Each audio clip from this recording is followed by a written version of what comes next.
2005 March 20 ತಾರೀಕು ಏನಾಗುತ್ತೆ, Shobha tent ಹತ್ರ ಪೊಲೀಸರು ನನ್ ಯಾರೋ ಮಾಹಿತಿ ಕೊಡ್ತಾರೆ, ನಾನು ಈ ಕಡೆ ಬರ್ತೀನಿ, ಈ ಕಡೆ ಹೋಗ್ತೀನಿ ಅಂತ. ಹೋಟ್ಲಲ್ಲಿ ಊಟ ಮಾಡ್ಕೊಂಡಿರೋ ಟೈಮಲ್ಲಿ ಒಂದು 5-6 ಜನ ಪೊಲೀಸರು ಬಂದ್ಬಿಟ್ಟಿರ್ತಾರೆ. ನಾನು ಅವಾಗ ನನ್ನ ಅಭ್ಯಾಸ ಆಗ್ಬಿಟ್ಟಿತ್ತು, ನಾನು ಒಂದು ಚಾಕು ಇಟ್ಕೊಂಡಿರ್ಬೇಕಂತ. ಯಾಕಂದ್ರೆ ನನಗೆ ಗೊತ್ತಿರೋದು ನನ್ನ ಮೇಲೆ ಅಟ್ಯಾಕ್ ಮಾಡ್ತಾರೆ, ಆಪೋಸಿಟ್ನವ್ರು ಅಟ್ಯಾಕ್ ಮಾಡ್ತಾರೆ ಅಂತ ಹೇಳ್ಬಿಟ್ಟು ಒಂದು ಚಿಕ್ಕದೊಂದು ಬಟನ್ ಚಾಕು ಇಟ್ಕೊಂಡಿರ್ತೀನಿ ನಾನು ಯಾವಾಗ್ಲೂ. ನನ್ ಸೇಫ್ಟಿ ಯಾರಿಗೂ ಹೊಡಿಯಕ್ಕೆ, ದರೋಡೆ ಮಾಡಕ್ಕೆ, ಯಾವ್ದು ಕಳ್ತನ ಅದೆಲ್ಲ ಯಾವ್ದಿಲ್ಲ. ಅದೊಂದೇ ಕೇಸ್ ಹಾಕಿದ್ರು ಸಾಯ್ಬಿಟ್ಟಿದ್ರು. ನಂದೊಂದು 307 ನಡೀತಾ ಇತ್ತು.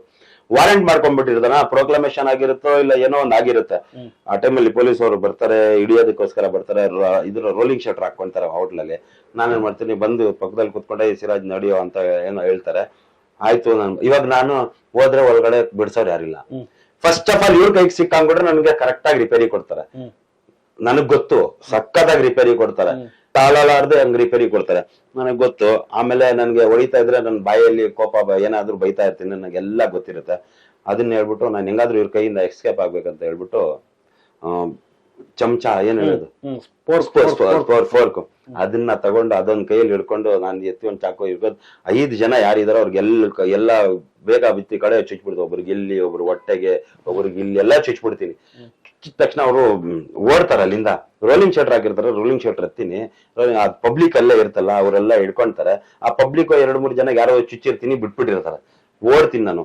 ಆ ಓಡೋ ಟೈಮಲ್ಲಿ ಏನ್ ಮಾಡ್ತಾರೆ, ಅಲ್ಲಿ ಒಂದು ಶೋಭಾ ಟೆಂಟ್ ಅಂತ ಐತೆ. ಆ ಶೋಭಾ ಟೆಂಟ್ ಅಲ್ಲಿ ಅವಾಗ್ಲೇ ಬಿಡುತ್ತೆ ಅದು ಶೋಭಾ ಟೆಂಟ್. ಕಳ್ಳ ಕಳ್ಳ ಕಳ್ಳ ಅಂತಾರೆ. ನಾನ್ ಯಾರು ನನಗ್ ಕಳ್ಳ ಅಂತಾರೆ, ನನಗೆ ಗೊತ್ತು. ಕಳ್ಳ ಕಳ್ಳ ಅಂದಿದ ತಕ್ಷಣ ಇದೆಲ್ಲ ಇವ್ರು ಇರ್ತಾರಲ್ಲ, ಪಬ್ಲಿಕ್ ಇರುತ್ತಲ್ಲ, ಅವರೆಲ್ಲ ಹಿಡ್ಕೊಂಡ್ಬಿಡ್ತಾರೆ. ಹಿಡ್ಕೊಂಡ್ಬಿಟ್ಟು ಆದ್ರೂ ಅಲ್ಲಿಂದ ಎಸ್ಕೇಪ್ ಮಾಡ್ಬಿಟ್ಟು ಮೋರಿಯಲ್ಲಿ ಹೋಗ್ಬಿಟ್ಟು, ಇದ್ರಲ್ಲಿ ಬಾಬೂಜಿ ನಗರ್ ಮೋರಿಯಲ್ಲಿ ಒಂದು ಜಂಪ್ ಮಾಡ್ಬಿಟ್ಟು ಅಲ್ಲಿ ರಾತ್ರಿ 3:30-4 ಗಂಟೆ ಅಲ್ಲೇ ಇರ್ತೀನಿ ನಾನು.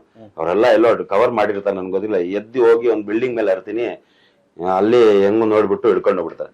ಅಲ್ಲಿ ನೋಡಿ ಸರ್, ಹಿಡ್ಕೊಂಡು ಹೋಗಿ ನನ್ ಮೇಲೆ ನನ್ಗೆ ಅವ್ರದ್ದು ಎಷ್ಟು ಕೆಲಸ, ನಾನು ಒಂದು ವಾರೆಂಟ್ ಐತೆ, ಆ ವಾರೆಂಟ್ ನಲ್ಲಿ ಪ್ರೊಡ್ಯೂಸ್ ಮಾಡ್ಬೇಕು, ಅಷ್ಟೇ ಅಲ್ವಾ? ಅಷ್ಟೇ ಕಾನೂನು ಇರೋದು. ಅದನ್ನ ಮಾಡೋದ್ ಬಿಟ್ಟು ಲಾಕಪ್ ಅಲ್ಲಿ ಕರ್ಕೊಂಡು ಹೋಗ್ಬಿಟ್ಟು ನನಗೆ ಅದು ಇವ್ರಿಗೆ ಬೇಡ ಹೊಡೆದ್ಬಿಟ್ಟಿದ್ದೇನಲ್ಲ, 307 353 ಎಲ್ಲ ಇದು ಪಬ್ಲಿಕ್ ಸರ್ವೆಂಟ್ಗೆ ಅಸಾಲ್ಟ್ ಮಾಡಿದ್ದೇನಂತ ಎಲ್ಲ ಕೇಸ್ ಬರುತ್ತಲ್ಲ, ಆ ಕೇಸ್ನ ತಗೊಂಡು FIR ಮಾಡಿದ್ರಿ. ಮಾರ್ಚ್ 3ನೇ ತಾರೀಕು ಇಳಿದಿರೋದು. ಮಾರ್ಚ್ 18ನೇ ತಾರೀಕು ಗಂಟ ನನ್ಗೆ ಇಕ್ತಾರೆ ಅಲ್ಲಿ. ಎಲ್ಲಿ ಚಂದ್ರಾಲೆ ಒಂದಿನ ಬೇಟನ್ಪುರ ಅಲ್ಲಿ ಇಕ್ತಾರೆ, ಒಂದ್ ಚಂದ್ರಾಲೆ ಹೋಟೆಲ್ ಇಕ್ತಾರೆ. ಚಂದ್ರಾಲೆ ಔಟ್ BCC ಲೇಔಟ್ ಹೋಗೋ ರೈಲ್ ಪಟ್ಟೆ ಹೋಗೋ ಪಕ್ಕದಲ್ಲಿ ಒಂದು ಔಟ್ ಪೋಸ್ಟ್ ಇತ್ತೆ, ಅಲ್ಲಿ ಇಕ್ಬಿಡ್ತಾರೆ 15 ದಿನ. ಯಾರಿಗೂ ಗೊತ್ತಾಗಲ್ಲ ಯಾರು ಬರ್ತಾರೆ. ಹಿಂಗೆ ಕಟ್ಬಿಡೋದು, ಕೈ ಕಾಲಿಗೆ ಹೊಡಿಯೋದು, ಡೈಲಿ ಟ್ರೀಟ್ಮೆಂಟ್. ನನ್ಗೆ ಎದೊಳಕ್ ಆಗಿಲ್ಲ ಆ ತರ ಮಾಡೋದು. ಅಂತ ಟೈಮಲ್ಲಿ ಒಬ್ರು ಇನ್ಸ್ಪೆಕ್ಟರ್ ಇರ್ತಾರೆ. ಅವ್ರ ಇನ್ಸ್ಪೆಕ್ಟರ್ ಏನ್ ಮಾಡ್ತಾರೆ, ಅವರು ಆಮೇಲೆ DCP ಶರತ್ ಚಂದ್ರ ಅವರೆಲ್ಲ ಇರ್ತಾರೆ. ಅವರು ಎಲ್ಲ ಏನ್ ಮಾಡ್ತಾರೆ, ಇದು ನನಗೆ ಬ್ಯಾಟರನ್ಪುರ ಸ್ಟೇಷನ್ ಕರ್ಕೊಂಡ್ಬಂದು, ಇದು ಗೋಣಿ ಚೀಲ ಇರುತ್ತಲ್ಲ, ಗೋಣಿ ಚೀಲ ಅಲ್ಲಿ ಕೈ ಹಾಕ್ಬಿಟ್ಟು ಮುಚ್ಬಿಟ್ಟು ಅದ್ ಯಾವ್ದೋ ಸೀಸ್ ಮಾಡಿರೋ ಇದು ಮಚ್ಚನ್ನ ತಗೊಂಡು ಉಲ್ಟಾ ತಗೊಂಡು ಚೆನ್ನಾಗಿ ಹೊಡೆದು ಇದ್ ಮಾಡ್ಬಿಟ್ಟಿರ್ತಾರೆ ಕೈಗೆ, ಎಲ್ಲಾ ಜಾಯಿಂಟ್ಗಳಿಗೆ ಮಾಡ್ಬಿಟ್ಟು ತಗೊಂಡೋಗಿ ಪ್ರೊಡ್ಯೂಸ್ ಮಾಡ್ರಿ. ಇವಾಗ ಏನ್ ಹೇಳ್ತೀಯ ನಿನ್ ಕೋರ್ಟಲ್ಲಿ ಹೇಳ್ತೀಯಾ, ಪೊಲೀಸರು ಹೊಡೆದ್ರು ಅಂತ ಹೇಳಿ, ನನ್ನ ಹೆಸರು ಹೇಳು, ನನ್ನ ಹೆಸರು ಹೇಳು, ನನ್ನ ಹೆಸರು ಹೇಳು ಅನ್ನೋದು. ಅವ್ನು ನನ್ನ ಹೆಸರು ಹೇಳೋದು. ಆಯ್ತು, ನಾನು ನೋಡ್ಕೊಂತೀನಿ, ನಾನು ಏನ್ ಹೇಳೋದು, ಆಯ್ತಂತ ಹೇಳ್ಬಿಟ್ಟು 17 ದಿನ ಆದ್ಮೇಲೆ ಇವ್ರೇನ್ ಮಾಡ್ತಾರೆ, ಅವಾಗ ಇಲ್ಲಿ ಇನ್ಕ್ವೈರಿ ಮಾಡ್ಕೊಂಡು ಪೆಂಡಿಂಗ್ ಕೇಸಸ್ ಏನೈತೆ ಅಂತ ಹೇಳ್ಬಿಟ್ಟು ಯಾವ್ದವ್ರ ಕೈ ಯಾವ್ದಾದ್ ಬರುತ್ತೆ ಅದೆಲ್ಲ ಕೇಸ್ ಒಂದು 28 ಕೇಸಸ್ ಹಾಕ್ತಾರೆ ನನ್ ಮೇಲೆ. ಈ ಪ್ರಕರಣದಲ್ಲಿ ಒಂದ್ ಬೇಕಾಗಿದ್ದಾನೆ ಅಂತ ಹೇಳ್ಬಿಟ್ಟು 28 ಕೇಸಸ್ ಹಾಕ್ಬಿಟ್ಟು ನನ್ಗೆ ಕರ್ಕೊಂಡು ಹೋಗ್ತಾರೆ ಪ್ರೊಡ್ಯೂಸ್ ಮಾಡಕ್ಕೆ. ಸಾಹೇಬ್ರ ಮನೆಗೆ ಕರ್ಕೊಂಡು AP ಮುಲ್ಲಾ ಅಂತ 5th SM ಸಾಹೇಬ್ರು ಇದ್ರು. ಅವ್ರ ಮುಂದೆ ಪ್ರೊಡ್ಯೂಸ್, ಅವ್ರಿಗೆ ಹೇಳಕ್ಕೆ ಕೊಟ್ಟಿಲ್ಲ. ಹಂಗೆ ಸುಮ್ಮನೆ ನಾನ್ ಸರ್ ನನ್ನ ರಿಕ್ವೆಸ್ಟ್ ಐತೆ ಅಂತ ಹೇಳೋ ಅಷ್ಟತ್ರಲ್ಲೇ ಅವ್ರು ಏನ್ ಹೇಳಿದ್ರು ಗೊತ್ತಿಲ್ಲ, ಅವ್ರು ಕೇಳಿಲ್ಲ. ಇಲ್ಲಾಂದ್ರೆ ಅವತ್ತೆಲ್ಲ ಬಂಡವಾಳ ಹೇಳ್ಬಿಡ್ತಿದ್ರು. ಆಯ್ತು ಜೇಸಿ ಅಂತ ಬಡ್ದ್ಬಿಡ್ತಾರೆ. ಮನೆಗೆ ಹೋಮ್ ಪ್ರೊಡ್ಯೂಸ್ ಮಾಡ್ತಾರೆ, ಕಿಟಕಿಯಿಂದ ಪ್ರೊಡ್ಯೂಸ್ ಮಾಡ್ತಾರೆ ಅವರು. ಅದೊಂದು ಅನ್ಯಾಯ ಆಯ್ತು. ನಾನು ಅವತ್ ಹೇಳ್ಬಿಟ್ಟಿದೆ, ಕ್ಲೀನ್ ಆಗಿ ಹೇಳ್ಬಿಡ್ತಾ ಇದ್ದೆ, ಈ ತರ ನನ್ ಮುಂದೆ ಆಯ್ತು, ನಂದು ಇದ್ದೇ ಕೇಸು ಅಂತ ಹೇಳ್ಬಿಟ್ಟು.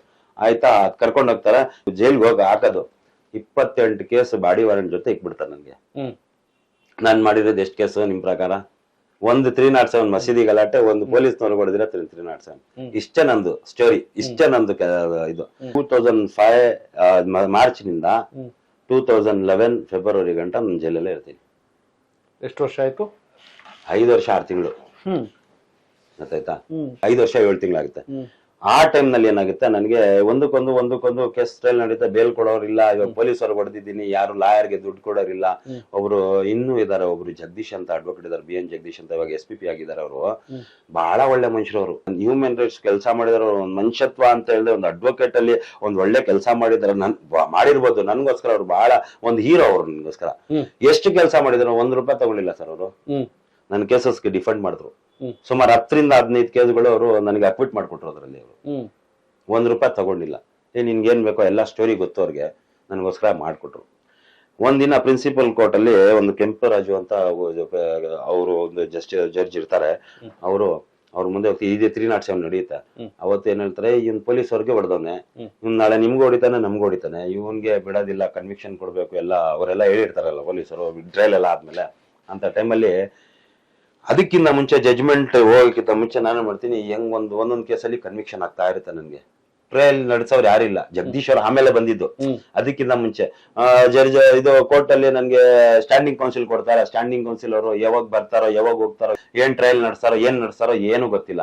ಲೈನ್ ಆಗಿ ಕನ್ವಿಕ್ಷನ್ ಆಗ್ತಾ ಆಗ್ತಾ ಆಗ್ತಾ ಆಗ್ತಾ ಹೋಯ್ತು. 8-9 ಕೇಸಲ್ಲಿ ಕನ್ವಿಕ್ಷನ್. ಒಂದ್ ಕೇಸಲ್ಲಿ 5 ವರ್ಷ, ಒಂದ್ ಕೇಸಲ್ಲಿ 8 ವರ್ಷ, ಒಂದ್ ಕೇಳಿ 7 ವರ್ಷ, ಆತರ 9 ಕೇಸಲ್ಲಿ ಕನ್ವಿಕ್ಷನ್ ಆಗ್ಬಿಟ್ಟಿತ್ತು.